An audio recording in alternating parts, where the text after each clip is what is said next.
Britain now faces its most profound constitutional rupture in 3 centuries. Prime Minister Keir Starmer has entered open conflict with King Charles III, an unprecedented clash that threatens to reshape both the monarchy's place in public life and the balance of British politics. The controversy began inside Windsor Castle, where the King reportedly held a private 2-hour discussion with Nigel Farage and Reform UK's leadership. Unlike ceremonial engagements, this was a substantive political meeting initiated by the monarch himself, prompted by Reform's policy paper, Restoring Britain's Democratic Foundation. The document's warnings about parliamentary overreach and institutional decline appear to have struck a chord with Charles, who is said to have remarked, "Perhaps it is time for fresh thinking in Westminster. The current path seems unsustainable." Those 12 words, once leaked, ignited the present storm. By tradition, the Crown must remain scrupulously above politics. Yet within days, The Times and other major outlets were reporting details of the meeting. Palace sources privately suggest the leak may have originated in Downing Street, with Labour figures hoping to expose the monarch's political sympathies. If that was the strategy, it has had disastrous consequences.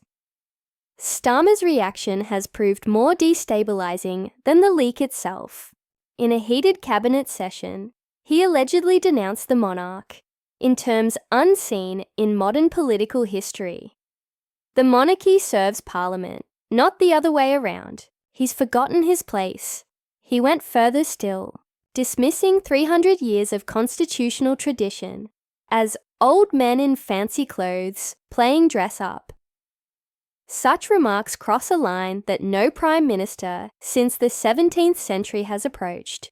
Britain's unwritten constitution depends on deference to the monarchy as a unifying symbol above politics. To challenge that convention is to risk political suicide. Public opinion has shifted with astonishing speed. Within 24 hours, a YouGov poll showed that 73% of voters regarded Starmer's words as unacceptable. Labour's national support collapsed from 42% to 28%, the steepest single-day decline in its history. On social media, the backlash was swift and unforgiving. Memes cast Starmer as Oliver Cromwell, while older Labour voters voiced dismay at what they perceived as contempt for national traditions. King Charles, by contrast, has remained silent. Constitutional scholars note that this restraint has strengthened his position. By declining to engage, he allows the public to see the monarchy as dignified, while Starmer appears intemperate and reckless. Inside Labour, the crisis has triggered full-scale panic. Cabinet unity has fractured, with some ministers refusing to defend the Prime Minister and others openly discussing succession. Deputy Prime Minister Angela Rayner has been quietly canvassing support, while Chancellor Rachel Reeves's conspicuous silence has fueled speculation about her leadership ambitions. Veteran Labour figures, including Diane Abbott, have described the situation as the most severe self-inflicted crisis in the party's history. Meanwhile, Reform UK has capitalised on the turmoil. Farage has positioned his party as the defender of the monarchy and of Britain's national identity, drawing a surge in both membership and donations. The Conservatives, under Kemi Badenoch, have also regained footing, presenting themselves as the patriotic and constitutional alternative, while Labour fractures. The crisis has drawn international attention. Leaders in Canada and Australia have underscored their respect for constitutional monarchy, implicitly rebuking Starmer. Even US networks, normally indifferent to Westminster politics, have covered the saga extensively, framing Britain as politically unstable. By week's end, the polling landscape had been transformed.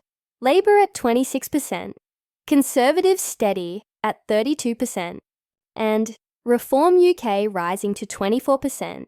within striking distance of displacing Labour as the official opposition. Inside Labour, talk has shifted from damage control to leadership succession, with backbench MPs preparing no-confidence letters and senior ministers openly considering resignation. The implications are profound.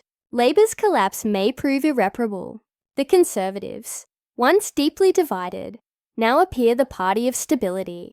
Reform UK has leapt from the political fringes into serious contention, and the monarchy, often portrayed as fragile in the modern age, emerges strengthened, its silence contrasting sharply with the Prime Minister's fury.